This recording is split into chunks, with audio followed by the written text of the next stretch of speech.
to Leitner. Puts it up. You're listening to the Culture State Podcast. Get ready.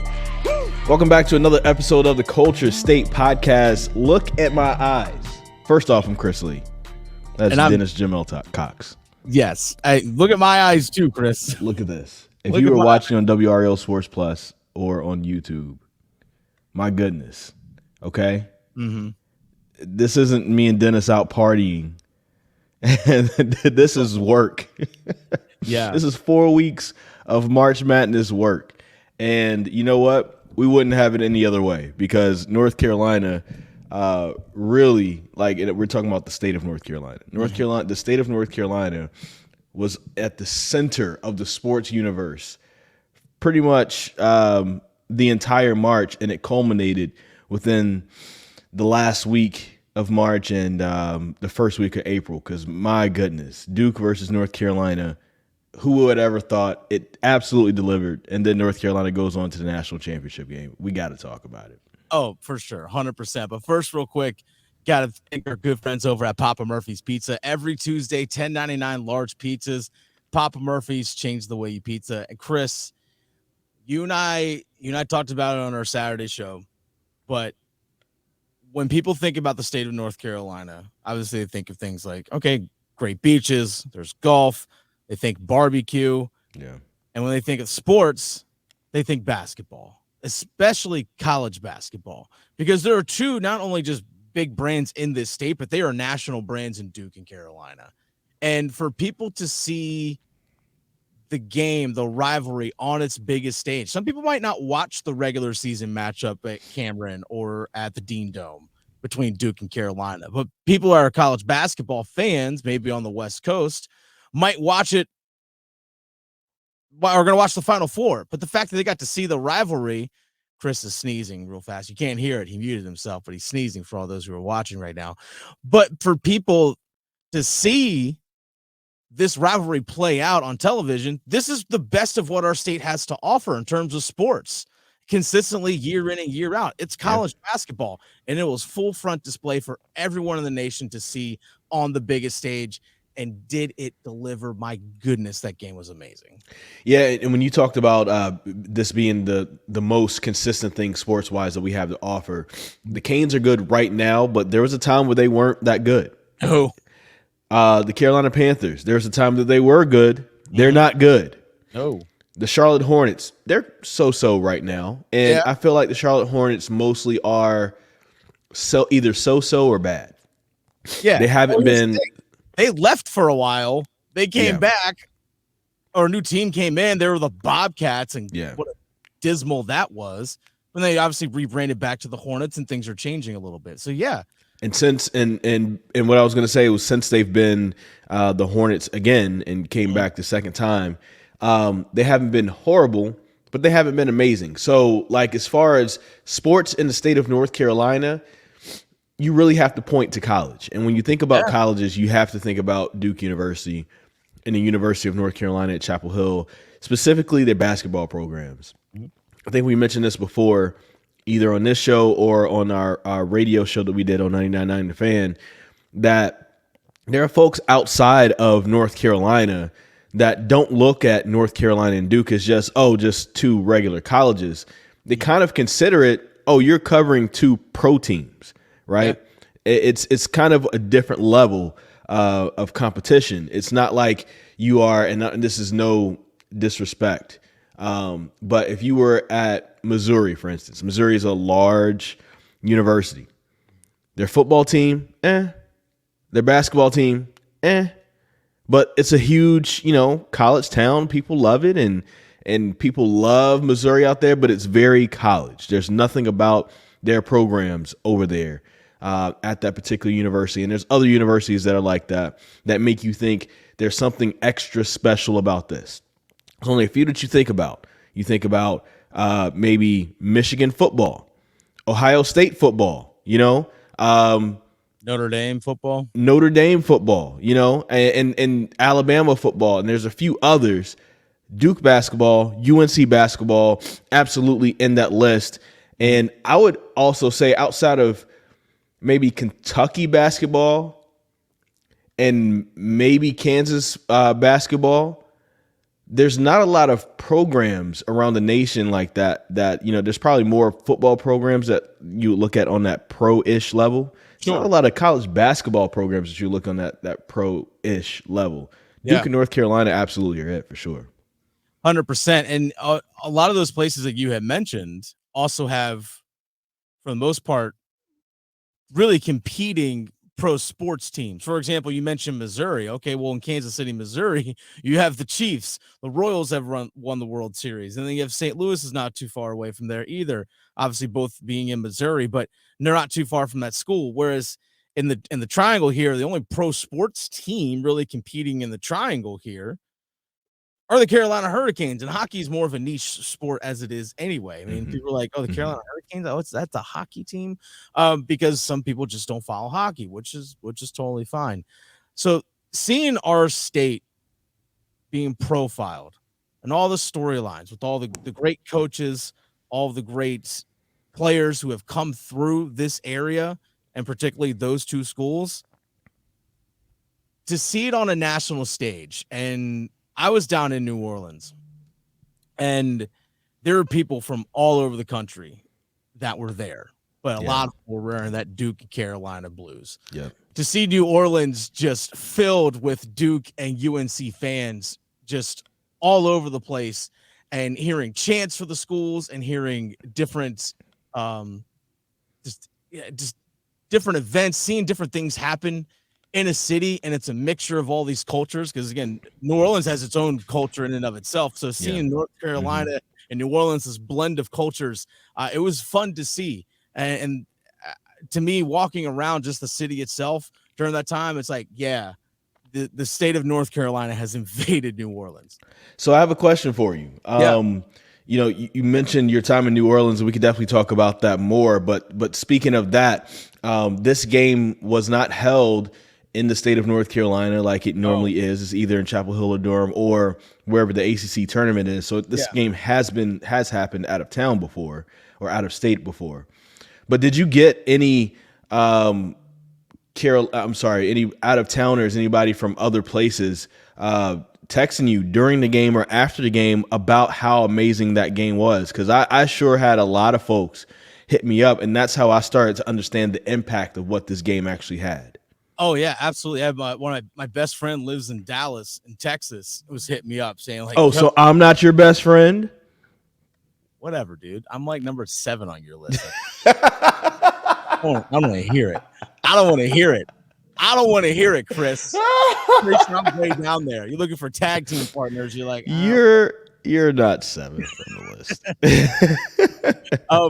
So my best friend that lives in Texas is like, man, like that was a great game. And I'm sending some different people photos, and people from outside the area, people that are just no affiliation with Duke or Carolina or the state of North Carolina, just knew that I was down there. They're like, man, so cool. I had people that I played lacrosse against in college, like opponents from other teams that eventually have met later on from different lacrosse events. They're from like New Jersey and Pennsylvania and like other parts of the state. And they're like, they saw some of the stuff I posted and were like, yo, go Heels or go Duke. Like they were sending me this stuff. I'm like, I don't think you've ever been to North Carolina, but they were all in on watching these. And it kind of goes, again, just shows you the impact and the national brand. And even people that I grew up with in Virginia, I grew up right by UVA, that grew up UVA fans were hitting me up being like, yo, I hope Duke beats North Carolina because I hate them, that kind of thing. They were invested in this. It was wonderful. I think that's interesting that you brought up a great point, like how certain people who are out of towners, like I understand how anybody who lives in the state of North Carolina or is from the state of North Carolina gets to their fandom of either Duke or North Carolina the way that they get to it. Like there's so many different reasons as to why. But when somebody doesn't live here and they're not necessarily invested in the ACC, but they've picked their side of the rivalry, I think that's interesting because from my perspective, from the Michigan-Ohio State perspective, I don't care. Yeah. I want to see a good game. I don't mind watching it. Alabama-Auburn, I don't care. I want to see a good game. I want to watch it. But like there are people who legit have never gone to the schools, probably never even stepped foot in North Carolina, or if they have, it's been really quick. But for some reason, they have this. They've chosen sides, and I think that's a very interesting thing about this particular rivalry, is that there's not a lot of people who are just impartial to it. Yeah. If you're watching, you have a side. For some reason, you have a side, and I think that's very, very interesting. And a lot of times, it has to do with where you're from, and if North Carolina is going against your team, if Duke is going against your team, and people have chosen sides on this. It's crazy, and they have the same amount of hate as if you were to live here. Yeah. They really do. They really do. And now, Chris, we're gonna take a quick break. I actually have a theory as to why people really choose sides when it comes to Duke, North Carolina. I'll explain it to you right after this. Welcome back to the Culture State Podcast. Excuse my eyes, excuse my red face. It's a combination of pollen and not being able to have any sleep, because March was March, and March really marched this year. Like, March was marching. It was. But here's the thing. I would do it again. Everything had to line up perfectly in order to get what we had, and we got it. And I'm thankful for that. I would do it again, but this time I'd rather not be in Raleigh the entire time. I'd rather be in Greenville, San Francisco than New Orleans. But this has been fun, and it has been amazing. Or let me say, or Fort Worth, or Philly, or New Orleans. So before the break, you said that you had a nice little theory as to why people choose sides in the Duke versus North Carolina rivalry, and I want to know your theory. All right, so people our age, you're about to turn 36. I also am about to turn 36. So people in our age range, ESPN2, when they was coming about, when ESPN decided to add a second channel, ESPN2, well, what was one of the big things that they filled airtime with? College basketball. Was a huge thing that they did. Dick Vitale was a voice of college basketball. That's when Dickie V's name became big. But what was a game they always featured prominently every single year? And this is what helped the rivalry. Duke, Carolina. That game was always featured on ESPN2. So people got to watch those games nationally. So people got to watch guys like Antoine Jamison, Vince Carter, the list goes on and on and on. So people got to see these guys for 2, 3, 4 years and got to consistently see them. Whereas you didn't always get to see a Paul Pierce in college, or even Danny Manning, or some of those other guys that played for Kansas or Kentucky before even ESPN just started getting bigger and cable packages started getting bigger and bigger. But in a time during the 90s, especially, again, when ESPN2 was growing, Duke, Carolina, both matchups were always featured. So people nationally, again, got to see these guys play every single year. And then you got to go see them play in the NBA. Why do you think Vince Carter was such a popular player? Because he showed out at Carolina. You got to see him at least twice a year. And then you got to go see him in the NBA for a long time. So I think that's one of the reasons why people either learn to love or hate Duke or Carolina, because they were so featured nationally. And that programming on ESPN2 helped build the rivalry even further to the national game that it is, more than just the regional game that it was. You know what? When you talk about that, it's interesting because part of it, that it kind of shows like the out-of-towners perspective, because you're originally from Virginia and then you moved here. But when I was young, like ESPN, the game being on ESPN and you being able to see it in North Carolina is somewhat a new thing. That's like the last 10 years. Yeah. Because, Raycom had the rights to everything before. And so it would black out here on ESPN. Like, you watch the game on Raycom, whatever your local Raycom station was. I know WRL was it in the Raleigh area. Excuse me, WFMY was it in the Greensboro area. Like, that's the channel that you turned it to. And so it's interesting hearing it from that perspective, because I'm thinking for me, ESPN is a new thing. It's like, what? The game was on ESPN. Yeah. Like, but when you're here, it wasn't there. Because it would black out. It's very interesting to hear that. I will say this though. I definitely see how that can happen. I do think that a lot of the characters that have come from Duke and North Carolina help out with that too.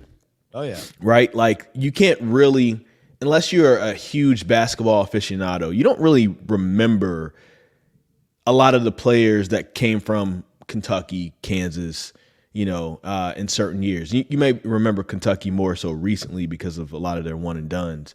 But I'm talking about people who only know basketball on the surface, right? Like if you know basketball, like you remember, no, Jamal Mashburn. I'm talking about people who only know it from a surface, who have to look it up. And those types of people, they remember, oh yeah, Vince Carter, Anton Jameson, Rasheed Wallace. I remember those guys from North Carolina. Yeah, they were going against Shane Battier, and then there's Trajan Langdon that was there and all that. And it was Wojciechowski, and he was slapping the floor. And then, JJ Redick came, and I didn't like him. He was so uppity. Like you remember the characters from this. Yeah. And it's almost like pro wrestling in a way, to where like there have been some really distinct and unique characters in this rivalry that you either loved or you hated them. Oh, yeah. Tyler Hansbrough, perfect example. Oh, my God. Perfect example. Grayson Allen, prime example. Those guys, you either loved them or you hated them. Yeah. And here's the thing. Growing up in Virginia, again, not far away. I mean, from Charlottesville to the Triangle is only 3.5, 4 hours. Yeah. It's really not that far of a trip. So I do know growing up in Virginia, UNC was a hated school. People didn't like Virginia Tech, but people hated UNC. So people, I remember growing up, even in high school and stuff, like, I hate Tyler Hansbrough. I hate Vince Carter, whatever it is. Like, I hate that he's so good. I hate that he plays for Carolina. So, yeah, those things did matriculate around. But, yeah, the personalities of these players, just, again, like you said, the characters, play a role in this. And Absolutely. people either loved or hated these guys. I mean, you still mention Tyler Hansbrough to some people, like, oh, I hate that guy. Like, you still say, oh, Grayson Allen. It's like, oh, Benny, who'd he trip today? People throw that stuff out all the time. And yes, that plays a big role in the rivalry where it is today and this national stage. This is how much people hate Grayson Allen, right? Mm-hmm. I made a comparison. I thought, shout outs to Puff Johnson from UNC Tar Heels. Yeah. He had one of those games where, like, he's the guy that didn't really play a lot this year, hasn't had a lot of big moments in games. He come in and out, just kind of give you a few minutes here and there, and nothing really spectacular that you can really think about for Puff Johnson. But he had 11 points in the national championship game, made a few key defensive plays, hit some big time shots, and it reminded me of 2015 when Grayson Allen did the same thing for the Duke Blue Devils when they went against Wisconsin. Pretty much the entire year, Grayson Allen didn't really play like that. He didn't really have an impact on that team. All of a sudden, Duke needed a spark because, Wisconsin, looked, I wouldn't say dominant, but they were winning a piece of that game. Yeah. Grayson Allen comes in, makes a lot of great plays, makes some defensive plays. And I just was reminded of that time that Grayson Allen went and tried to dive and get the ball from going out of bounds. And then he's on the ground like, yeah. Puff Johnson takes a charge. He's on the ground like, yeah. It was almost identical to me because of the spark that those two players gave the team. And so I was like, he was like Grayson. He was the Grayson Allen. He was having his Grayson Allen moment in that game, but the good kind. Oh my God, my mentions went crazy. Oh my God, when I said it on television, people still jumped in my mentions again. I actually saw you mention it to Joe Ovius on WRAL after the game on Monday night. I saw you mention it. I was like, okay, I see the compare. I see where you go. Yeah, and I tweeted it out before that, and people didn't like it. And then when I said it on television as well, people didn't like it. But the only thing they heard was Grayson Allen. They weren't really listening or really understanding. Like when I asked somebody on Twitter, like, did you see the 2015 national championship game? Yeah. No response back because they were just like, there's no way Puff Johnson's like Grayson Allen. I'm not talking about what you think he is as a person. Yeah. But his impact. But that shows you right there what the characters bring out of you, right? I mean, it's kind of like if somebody took you're professional wrestlers and somebody like MJF. People don't like MJF. Yeah. But if I took like a top baby face, let's say, I don't know, I can't think of it, like Adam Page, and I said something to the effect of, wow, Adam Page does this like MJF. People who really hate MJF be like, no, he doesn't. He's not like MJF. Yeah. Okay, but I'm not talking about his character. How this portion of what they do looks alike. And but because you have this hate and this vitriol for this one particular person, you can't even hear the comparison. That's part of what makes the rivalry so great because people lose all common sense over this thing. They really do. 100%. 100%. If you have logic, throw it out the window. Out the window. Door, nothing. No logic. Brain, burn it, however you want to describe it. All that kind of stuff is out the window. Now, you mentioned moments. Okay, you mentioned that Grayson Allen moment from 2015, that game they had. That's a moment. You mentioned the Puff Johnson, that moment, how it could have been a comparison. Now, moments stick out in our minds, Chris, and there are some moments that stuck out in this tournament that are going to stick with the minds of some of these fans. I'll tell you some about those next. Welcome back to the Culture State Podcast. I am Chris Lee. That is Dennis Jamel Cox. He's going with just a DJ Cox today. You know, got to keep it short and simple for the people. Yeah, I got you. And not to upset any grandmas or anything, right? That, really, just don't want to upset anybody. So you gave us a nice little tease before the break. I know I've mentioned this on our radio show, and I mentioned this on this podcast before too, but it's moments that stick out to us that remind us of different things that we think and feel, right? So you mentioned Grayson Allen, that game in 2015. Okay. Now people might have different memories or moments of Grayson Allen that might shape their memory, which is fine. But that 2015 moment he had was big. You think back of the Leitner shot, 91, right? That moment sticks with people. Even people that may not have seen it live, people would go back and rewatch that moment. They understand the magnitude. Look at 83 UNC, the putback, Jim Valvano running around. Don't say UNC, NC State. NC State, my apologies. I was about to go to with 82, Michael Jordan hitting that jump shot late. Right. So again, like there's these moments that stick out in time. No one remembers the foul that happened at 14:07 of the first half.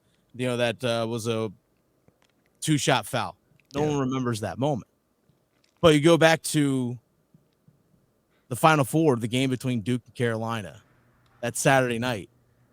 That Caleb Love three-pointer. Caleb Love three-pointer. That's all you got to say. The Caleb Love three-pointer. You don't have to say which one. That Caleb Love three-pointer. For those who may not understand the context here, Carolina was up by 1. Mark Williams misses 2 free throws. It's in the final minute of the game. Yeah. Caleb Love goes down, hits a three-pointer, makes it a 4-point game. Yeah. That really sealed it. Sealed it. It's those moments that are going to stick out in time. You go to 2016.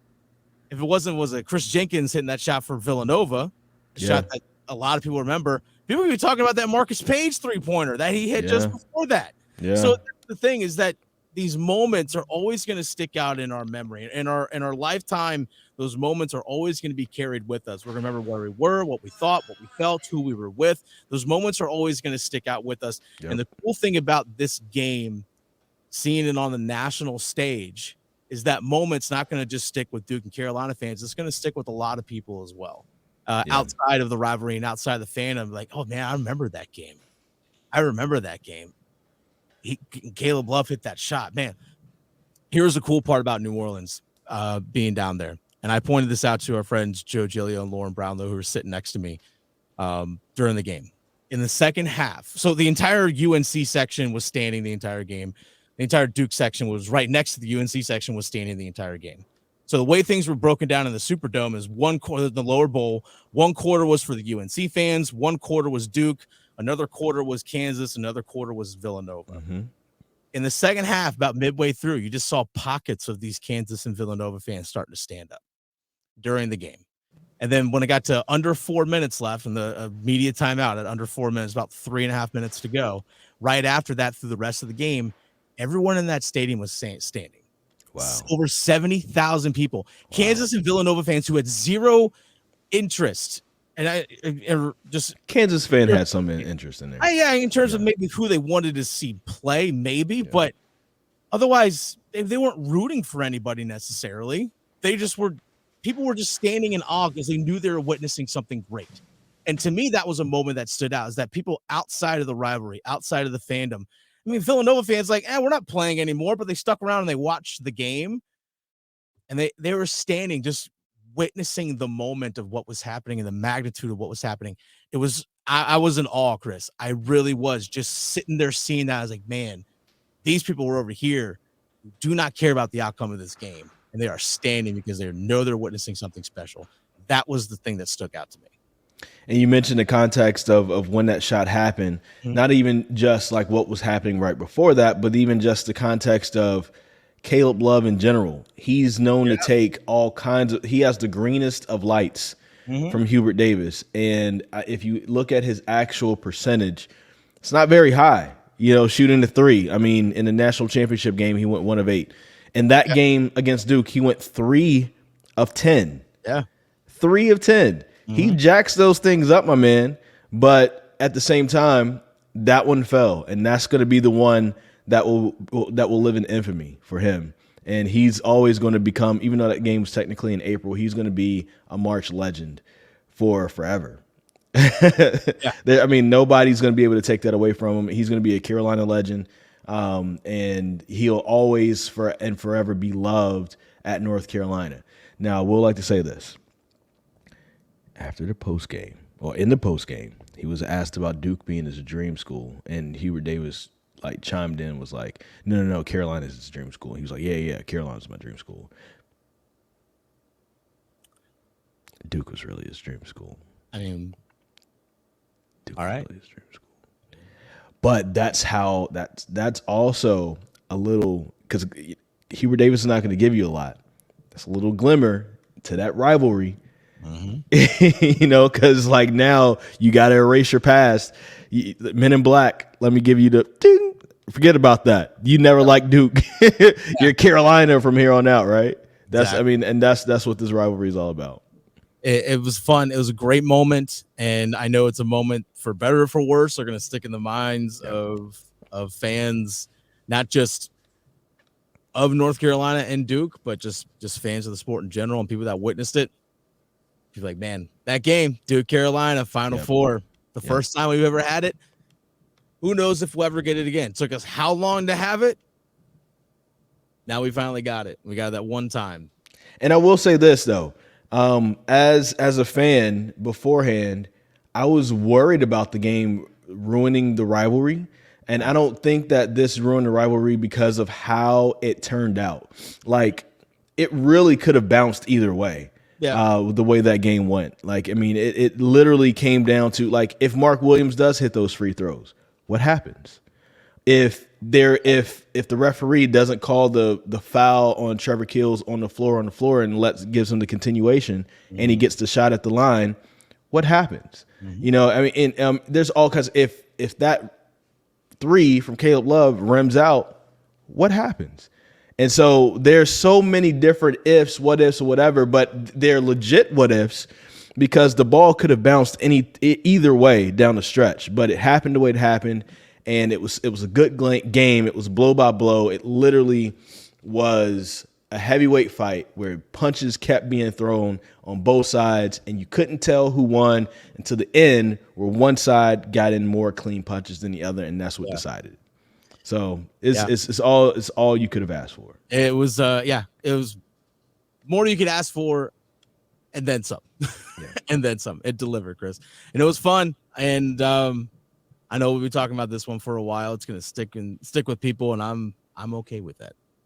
Now we can sleep for a little bit because we might be talking about the Canes making a run. That's right. Let's see it. Let's go. Thank you guys for listening to the Culture State Podcast.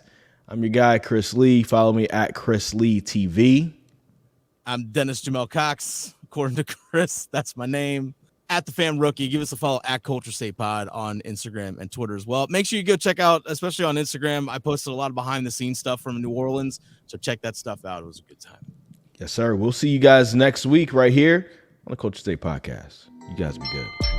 The Culture State Podcast, part of the Capital Broadcasting Podcast Network, with new shows coming out every Wednesday. Download and subscribe from wherever you get your podcasts, including the WREL Sports Fan app.